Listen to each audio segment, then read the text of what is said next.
Olá, meu nome é Jaqueline Richter, eu sou mestranda na Universidade Federal do Rio Grande do Sul, da FURG, de Santo Antônio da Patrulha. Eu estudo pelo programa de pós-graduação no ensino de Ciências Exatas, faço o mestrado profissional no ensino de Ciências Exatas. Sou professora da Sala de Recursos Multifuncionais no município de Venâncio Aires e estou aqui para explicar o meu produto educacional. Meu produto educacional é um protocolo de avaliação de habilidades matemáticas básicas para a Sala de Recursos Multifuncionais. A ideia deste produto educacional é ter um protocolo que o professor da sala de recursos possa utilizar tanto para fazer a avaliação do perfil de entrada dos alunos que estão entrando na sala de recursos, assim como o perfil dos alunos anualmente, para poder construir um bom PDI e, claro, avaliar os alunos que estão aguardando encaminhamento para a avaliação com a equipe multiprofissional, né, que é um dos trabalhos que a sala de recursos acaba desenvolvendo bastante. Meu orientador é o professor Dr. Marcos Eduardo Maciel Ribeiro. Meu protocolo para aplicação, ele não precisa de muitos materiais. A ideia é que o professor da sala de recursos tenha a ficha do aplicador, que é essa ficha aqui do lado, e as cartas de aplicação que eu vou ir mostrando aqui. Além disso, vai precisar ter uma caneta, né, ou um lápis para registrar as respostas e algum instrumento de medição de tempo, tá? Porque uma das orientações aqui nas instruções é que se registre o horário de início e o horário de término da aplicação. Então, registra aqui na ficha do aplicador. Por quê? Na pontuação final, o horário de início, o horário de término, o tempo de duração do protocolo não influencia na nota do aluno, diferente de outras testagens que realmente o tempo tem. Meu protocolo não tem score de idade padrão, então ele não foi mensurado num conjunto grande de crianças para poder ter, com 5 anos dá 35 pontos, com 12 anos dá tantos pontos. Essa parte da pesquisa eu não cheguei ainda, né? Então, o que tenho hoje é um instrumento, é um protocolo que o professor da sala de recursos vai poder utilizar para identificar se esse estudante tem essas habilidades básicas da matemática construídas, ou se ainda estão intermediárias, ou se realmente a criança ainda não começou esse processo de construção.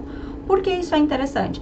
Porque o professor da sala de recursos muitas vezes atende por vários anos um mesmo aluno, né? O aluno é da escola, então o professor da sala de recursos atende todos e muitas vezes esse professor atende 3, 4, 5 anos este mesmo aluno. Então, a ideia do protocolo é que o professor da sala de recursos aplique com esses estudantes no início do ano, ou quando for construir o seu PDI, e no final do ano, ou no início do outro ano, aplique novamente o protocolo, e aí o professor da sala de recursos vai ter aqui no perfil, né, na ficha do aplicador, ele vai ter algumas questões que são qualitativas, para poder comparar, e outras que realmente são quantitativas para ver a pontuação final. Então, a ideia de ter o horário de início e o horário de término é justamente, poxa, a primeira vez que eu apliquei com o Joãozinho, ele demorou 45 minutos. Nossa, no final do ano eu apliquei com ele, ele já fez em 30.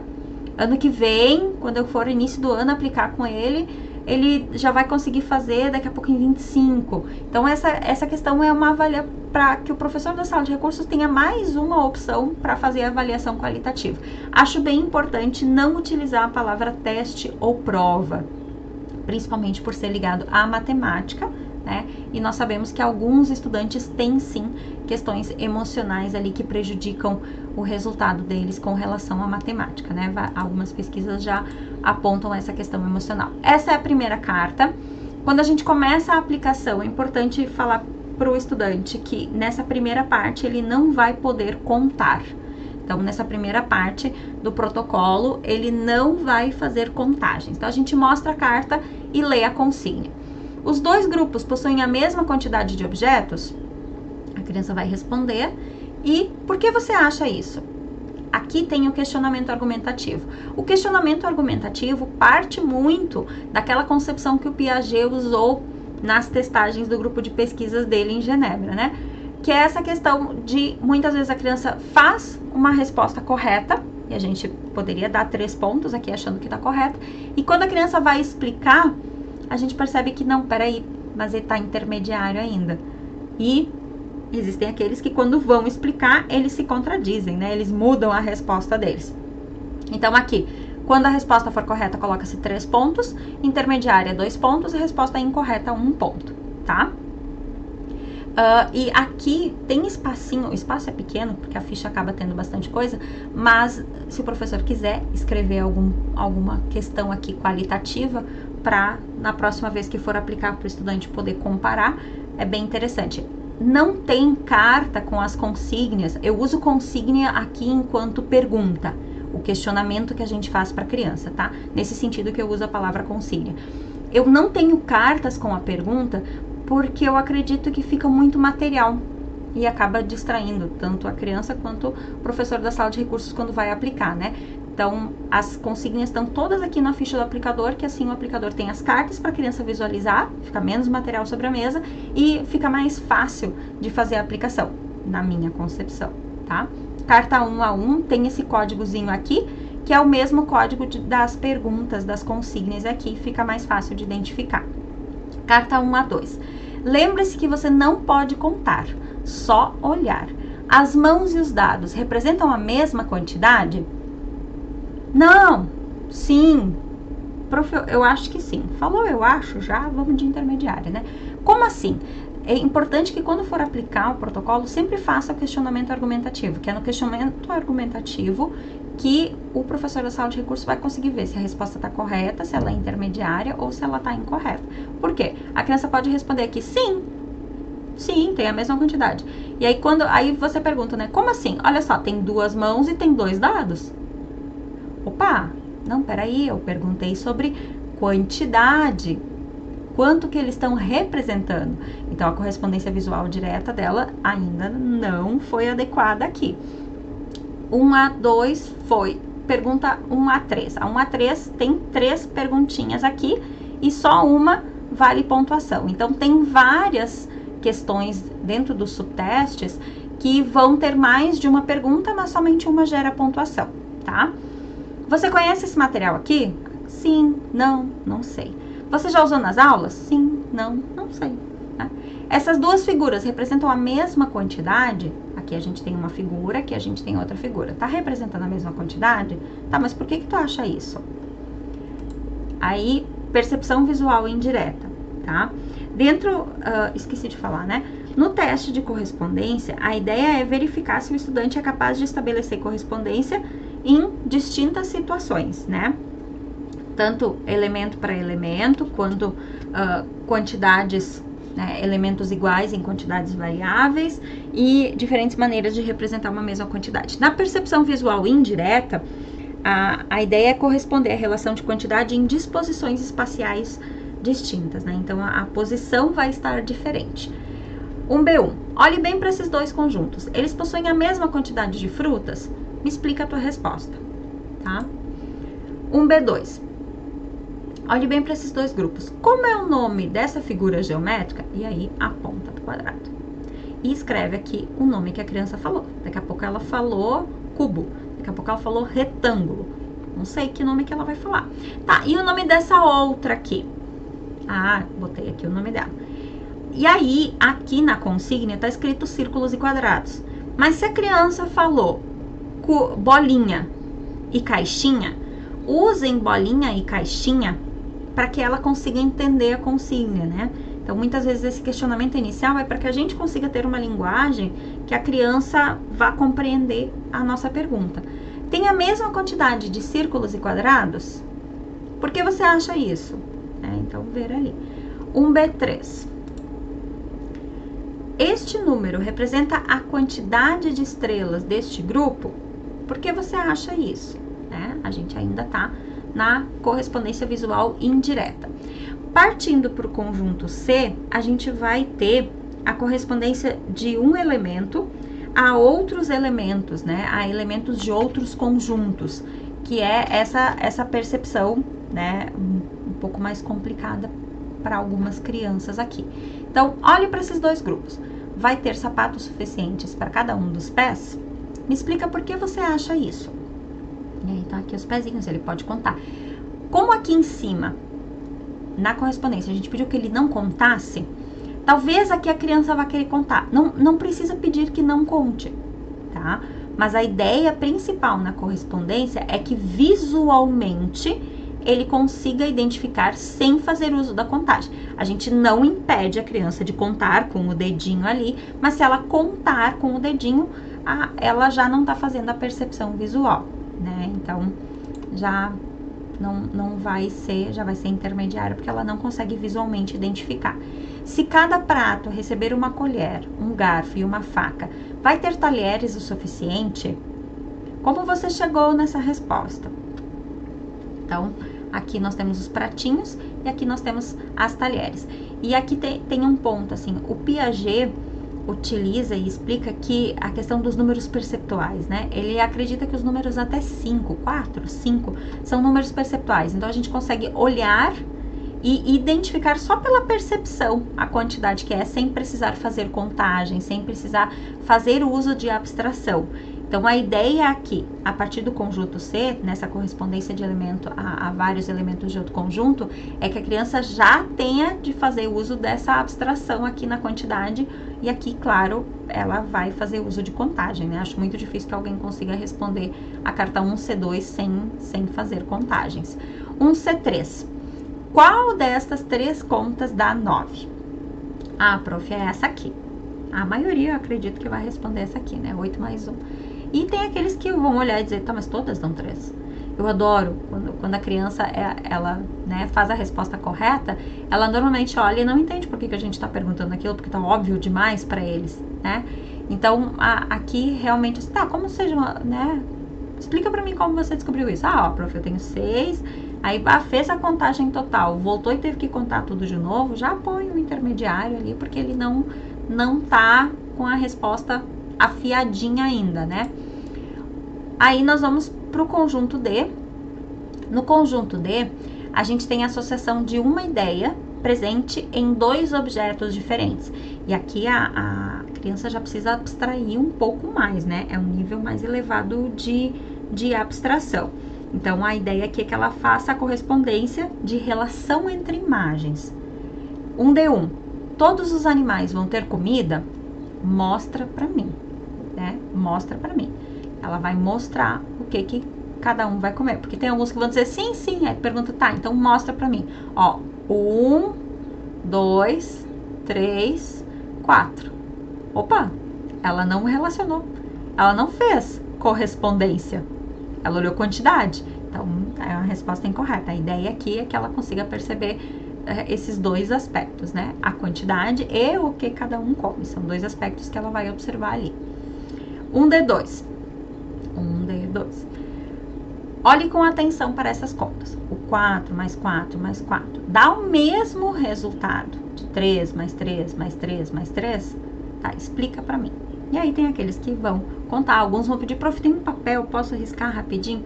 E aí aqui, não pode riscar. Tu tem os teus dedinhos e tua cabecinha, né? Então, a ideia é que eles tenham realmente de pensar. 1D3. Você conhece frações? Aqui é a primeira vez que vai aparecer frações no protocolo. Elas aparecem depois adiante. Então, se a criança disser que não ou que não sabe, o professor da sala de recursos pode fundamentar, pode explicar o que são essas frações, pode dar um subsídio para essa criança, não tem problema, tá? Acho até interessante, assim, fazer isso para que o estudante tenha realmente como responder, né? Olhe para essas frações, elas representam a mesma quantidade? Explica para mim como você descobriu a resposta. Tem aqueles que vão fazer a questão percentual da correspondência, né? Dos pedacinhos igual, ele vai dizer, é um pedaço igual, só que esse aqui tá cortado em mais pedacinhos. Mas se a prof disse que a parte escura é o que a gente comeu, então, ó, esse aqui comeu esse pedação aqui, esse aqui comeu esse pedação aqui. Eles nem vão dar bola pra questão fracionária aqui do lado, né? E aqueles que já estão operando aí vão dizer assim, não, olha aqui, ó, o meio é a mesma coisa que um quarto, prof, só tá cortado menor. E tem aqueles que vão dizer, não, aqui tem 2 pedaços, aqui tem 4 pedaços, não é igual, tá? Quando termina o subteste, tem aqui o total de pontos que dá para dá para colocar depois. Eu sugiro que não faça essa soma na frente do estudante. Eu sugiro que o professor da sala de recursos faça depois. E por que já tem aqui dentro? Para facilitar depois lá embaixo a correção e também quando a gente for reaplicando, poder fazer essa comparação dentro do protocolo mesmo, né? Então, no subteste 2, a gente vai ter comparação. A gente vai ter o subteste de comparação. No subteste de comparação, primeiro, 2.1. Olhando para os dois grupos, onde você acha que tem mais? Por que você acha isso? E aqui tem princípio de contagem. O princípio de contagem, a ideia aqui é fazer parte da avaliação qualitativa para o professor da sala de recursos poder olhar depois. Vai ter estudantes que vão contar todos os elementos, com o dedinho, né? Colocando o dedo. Então, contou com o dedo. Tem aqueles que vão contar com o olhinho, que a gente vê só o olhinho, assim, né? Que ele nem fala com a boca. Tem aqueles que vão falando 1, 2, 3, 4, né? Aquele cochichinho. De contagem de cochicho. Então, é interessante registrar aqui para depois ver, na próxima vez que for aplicar, qual o princípio que ele utilizou. E tem aqueles que já vão conseguir fazer a percepção visual sem precisar fazer contagem, porque já tem esse número perceptual construído. 2.2. O menino possui 8 bolas, a menina possui 5 bolas. O que dá para fazer para que os dois fiquem com a mesma quantidade de bolas? E aqui as respostas podem ser, né? O menino vai dar 2 bolas para a menina, e aí os dois ficam com a mesma quantidade. A menina vai ganhar mais 4 bolas, e aí os dois vão ficar com a mesma quantidade, né?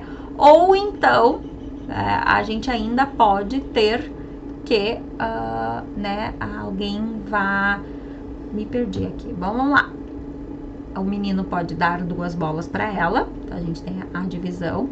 A menina pode ganhar 4 bolas, ou alguém pode tirar 4 bolas do menino. Se o menino perder 4 bolas, aí os dois ficam iguais, né? Então, pode ganhar, pode perder, pode multiplicar, pode dividir, enfim. E tem criança que com certeza vai conseguir criar respostas bem interessantes aqui, né? E aí, vem a mesma questão de escrever a resolução dele, assim, ganhou, perdeu... vai estourar as bolas da criança, vai multiplicar, enfim, o que vai acontecer ali, né, para conseguir perceber. 2.3, quais são as semelhanças dessas árvores? Talvez a palavra semelhanças vai ser um pouco difícil para o estudante. E aí, cabe tranquilamente o professor da sala de recursos perguntar, no que essas árvores são iguais? Quais são as coisas que as árvores têm de igual uma com a outra? Então, dá para mudar um pouquinho a consigna sem problema nenhum, tá? Quais aspectos apontou? Cor, largura, altura, quantidade de folha, ou conseguiu perceber mais algum aspecto diferente? No que são diferentes? Tá? Então, aqui a gente vai ter, a 2.3 vai gerar duas pontuações, porque ela tem diferença e semelhança dentro da comparação, que é um dos princípios da comparação, né? Que é estabelecer regularidades e irregularidades entre os conjuntos apresentados. Então, no que são diferentes? Essa tem uma mais alta, essa tem galho torto, essa aqui é pequena, essa aqui tem muita folha e é magrinha, essa aqui ela é torta e tem pouca folha, essa é muito gordinha e é gordinha, tem folha, é larga, sei lá, o que toda criança vai apontar. Tá? Então, dá para ir marcando aqui quais aspectos que a criança foi percebendo. Terminado o subteste de comparação, tem aqui embaixo o total. Depois do subteste de comparação, vem a classificação, né? E aí, na classificação, primeira carta, 3.1, aqui. Me fale o nome das cores dos cubos que estão na carta. Então, aqui eu coloquei as cores, fica mais fácil, o professor da sala de recursos pode ir marcando quais que o estudante acertou.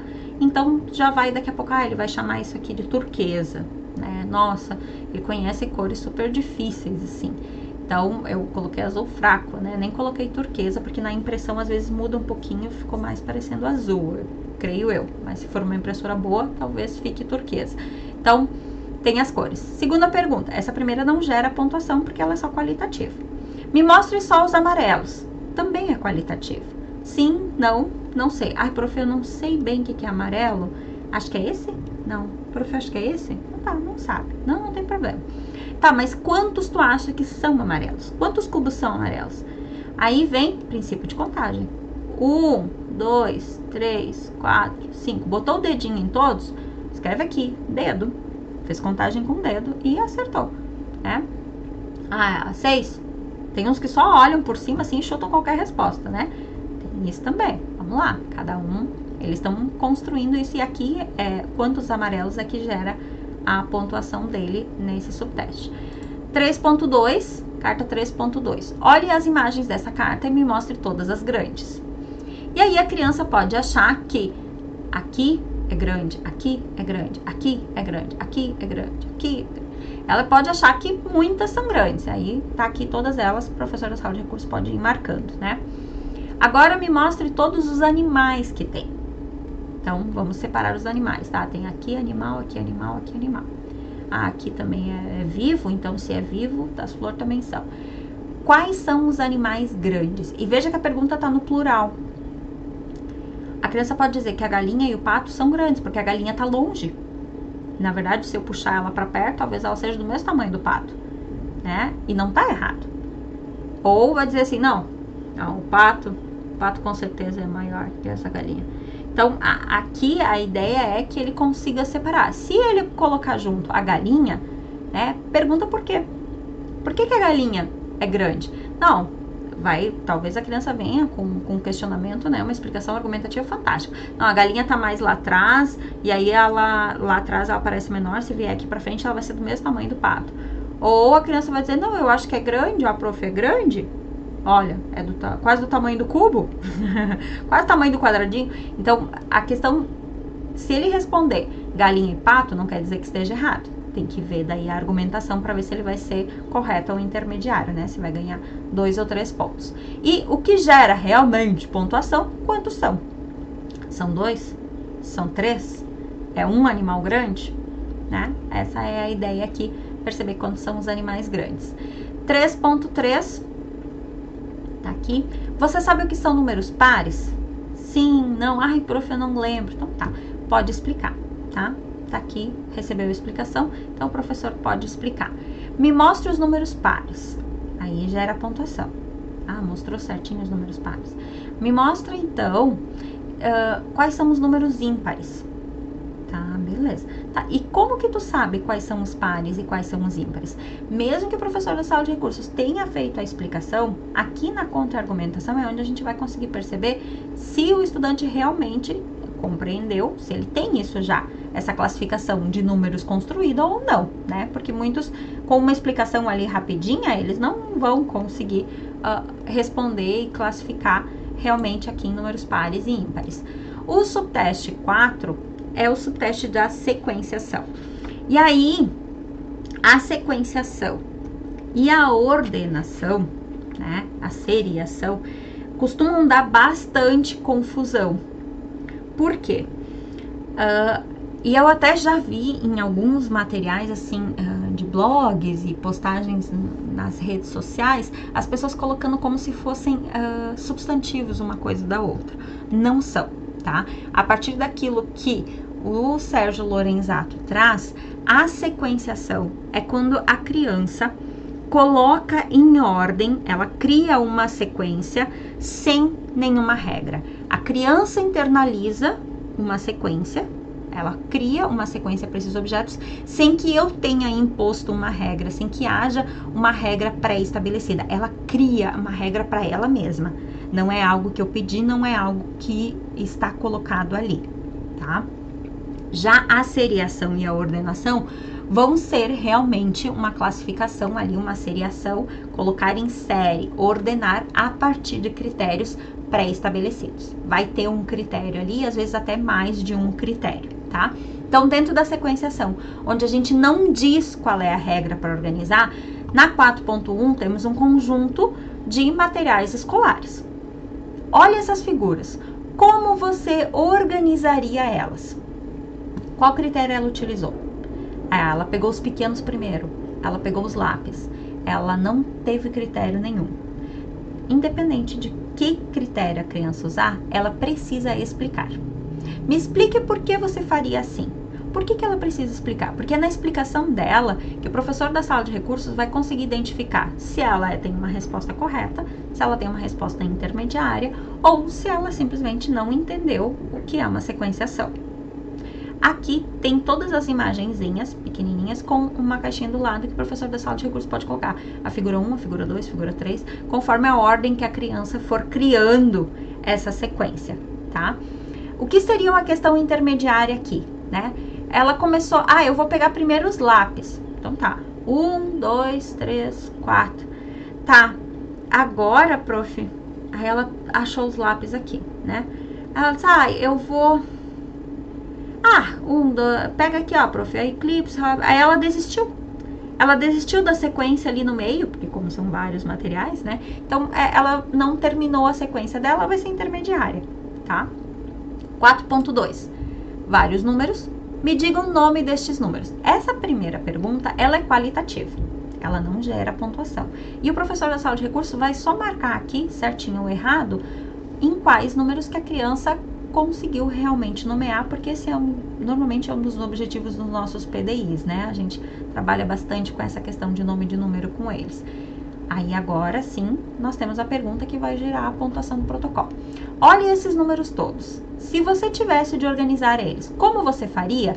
E aí o professor da sala de recursos vai colocando 1, 2, 3, 4, vai colocando a ordem que a criança colocou. Qual critério a criança utilizou? Ela foi pegando a ordem espacial aqui? Ela pegou linhas ou colunas? Ela pegou todos os que são amarelos? Ela pegou todos os pares? Todos os ímpares, né? E aí vem a questão de argumentar com ela. Ela vai falar primeiro toda a ordem dela. E aí quando ela terminar toda a ordem, o professor pergunta, tá, mas por que tu faria assim? Aí ela vai dizer, não, eu peguei todos os pares primeiro, depois eu deixei os ímpares. Não, eu fui colocando a ordem, ó, 2, 5, 6, aí 8, 10, 12, 14, 31, 13, eu esqueci do 13, a prof 13. Então, ela foi colocando na ordem numérica. Então, nesse sentido da criança ter que explicar que critério que ela utilizou. 4.3. Você lembra o que são frações? Se a criança responder não ou não sei, pode receber novamente uma explicação, tá? Aqui tem as miniaturazinhas das frações. Por quê? A ideia aqui é, olhe para essas frações. Se alguém pedisse para você organizar elas, como faria? E o professor vai colocando 1, 2, 3, 4, conforme a criança foi apresentando. Daqui a pouco ela vai dizer, não, eu ia colocar essa. Só colocou assim em ordem, não criou nenhum tipo, né? Aí você pergunta, por que você faria assim? Não, porque tá na ordem. Então tá, o critério aqui é a ordem espacial. Não, eu vou pegar esse aqui, tem 2, aí de 3 embaixo, ó, o 4 embaixo, aí vem o 5 embaixo, o 6 embaixo, o 7 não tem, prof, então eu vou pegar o 8. Pegou o denominador? Então tá. Eu vou pegar pelo tamanho da fatia, ó, prof. Qual é o tamanho da fatia? Eu vou escolher pelo tamanho da fatia. Então, eles podem criar a sequência que eles acharem interessante aqui. E aí, a gente vai conseguir ver na explicação dele, na argumentação, se ele está realmente intermediário ou se ele já construiu. Terminado o teste de sequenciação, vem a seriação e ordenação. Na seriação e ordenação, aí sim, nós já temos critérios. 5.1. Olhe para essas imagens, elas são uma história. O que você acha que acontece primeiro? E aí tem a miniatura aqui, o professor da sala de recursos só coloca aqui o número 1, 2, 3 na sequência. Aí, o que você acha que acontece primeiro? Marca aqui. Tá, qual é a segunda? O que acontece depois? E aí, aqui tem a avaliação qualitativa. A criança, por sua conta, começou a contar uma historinha? Marca aqui. Ela não contou história nenhuma, ela não mostrou interesse nisso? Beleza, marca ou não, tá? Então, é muito qualitativa essa questão aqui.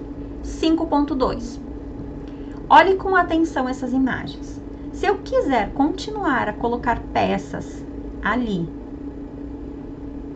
qual peça eu deveria usar? Aí aqui coloquei as miniaturas, fica fácil o professor da sala de recursos marcar qual que o estudante apontou e por que tu escolheu essa peça. Daqui a pouco, assim, o estudante vai ter dito assim, ó, todas, né, todas terminam com uma que vai começar a outra, tá? Então, tá. Então, como termina com essa, aí eu começo com essa aqui. Então, já é intermediário, né? Porque a gente tem, por acaso, ele acertou a peça que seria, mas ele não percebeu as duas figuras. Ele percebeu somente uma das regularidades aqui dentro da seriação, e aqui é uma seriação com duas regularidades. Daqui a pouco ele vai dizer, aqui tinha duas amarelas, eu escolhi duas amarelas, né? Enfim. 5.3.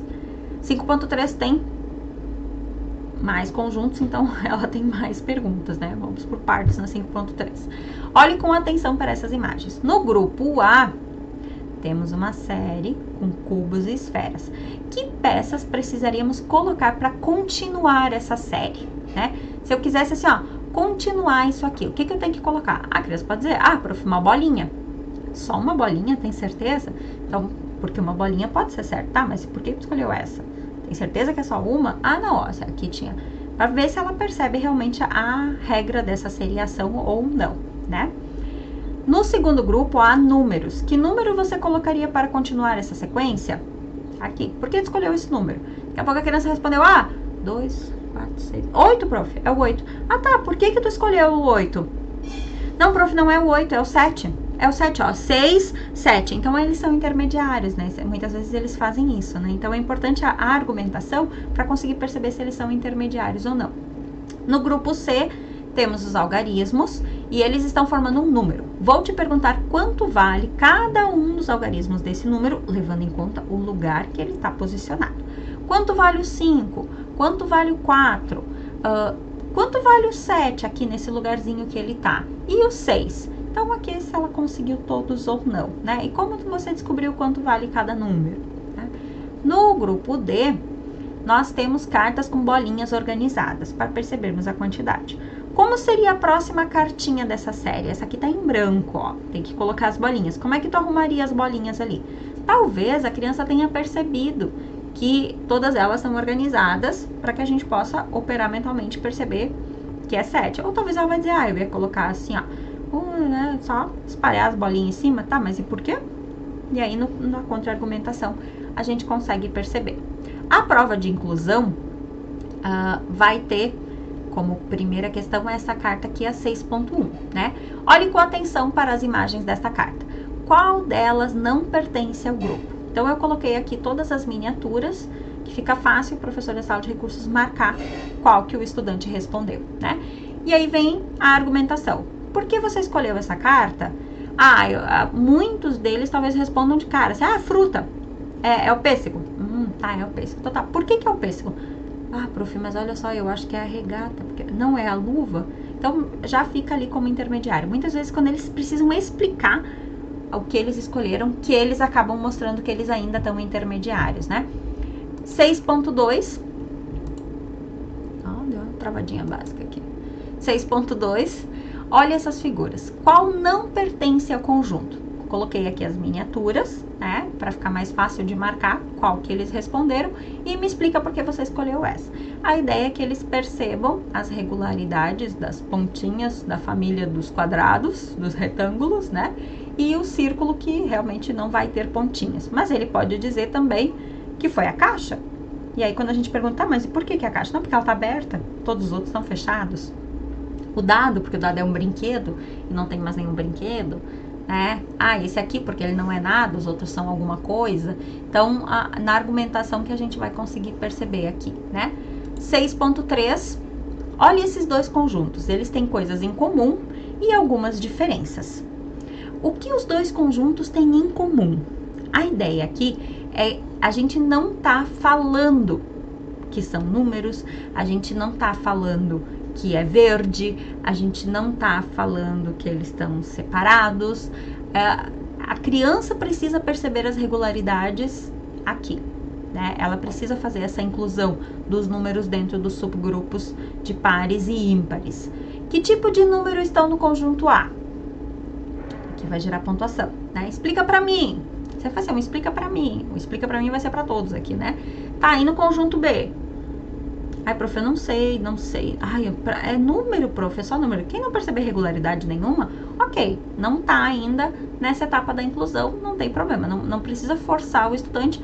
Numa próxima vez que for aplicar, talvez ele já perceba alguma regularidade aqui dos números, né? Conservação.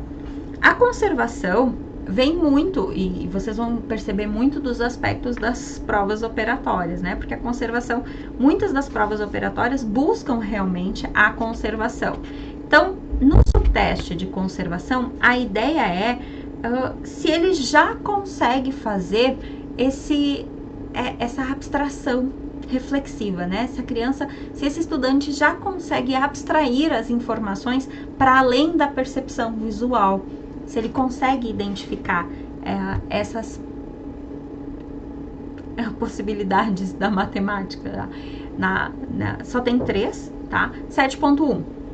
O conjunto A e o conjunto B possuem corações. O conjunto A possui mais, menos ou a mesma quantidade de corações que o conjunto B. E aqui vem o princípio de contagem, se ele contou com os dedinhos, se ele só olhou, ou se ele contou com a boquinha, né? Explique por que você acha isso. Né? É a mesma, é mais, é menos. 7.2. A menina demorou 30 minutos para fazer o seu tema. Já o menino demorou meia hora para terminar o tema dele. A menina demorou mais, menos ou a mesma quantidade de tempo do menino. Explique por que você acha isso. Aqui é legal, porque aqueles que ainda não estão conservando vão inventar N histórias do porquê que essa menina demorou mais. Ela estava no computador, ela abriu o WhatsApp, ou ela fez mais rápido porque ela tinha um computador, o menino fez mais devagar porque ele não tem computador, ele derrubou café, não sei o que eles vão inventar. Mas normalmente costuma ser bem legal. Quando eles não são ainda, eles não conservam, eles criam histórias bem legais nesse tipo de questão, né? 7.3, última carta. Se com 1 litro de suco eu consigo encher 4 copos de suco, com 4 copos de suco, eu consigo encher uma garrafa de 1 litro? Aqui ele vai fazer a abstração reflexiva, né? Então, é o retorno, se ele consegue fazer mentalmente essa abstração. Tá, explica o que você pensou para conseguir resolver essa questão. Então, se ele consegue derramar de volta mentalmente, né? No final aqui do protocolo, eu coloquei uma tabelinha para o professor da sala de recursos conseguir colocar o total de pontos de cada um dos subtestes, né? Que são essas linhas coloridas mais fortes. E aqui atrás o desempenho, né? Superior, inferior ou intermediário. Eu até sugiro que vocês utilizem esse código de cores. Esse código de cores, eu me baseei no IAR. Porque no IAR, o Sérgio Leite usa o azul quando alcança, o verde quando está intermediário e o vermelho quando está a menos de 50%. Então, essas cores aqui eu me baseei no IAR, tá? Isso segue a concepção do IAR. E aí, pintando aqui atrás, ou escrevendo da cor vermelha, fica fácil de comparar e de ver realmente assim o que essa criança conseguiu, o que ela não conseguiu neste protocolo, nesta aplicação. E aí, quando for montar o PDI dele, fica bem fácil de perceber onde que precisa criar objetivos específicos para trabalhar com essa criança. Então, essa é a nossa equipe de trabalho, né? Eu sou a Jaqueline Richter e esse é o meu orientador, professor Marcos Eduardo Maciel Ribeiro, e espero sinceramente que o protocolo seja útil e interessante e que possa auxiliar todos os professores da sala de recursos que vierem a utilizar ele, certo? Dúvidas, qualquer coisa é só entrar em contato, só comentar ali. E muito obrigada pelo tempo e peço desculpas por qualquer confusão aí. Valeu!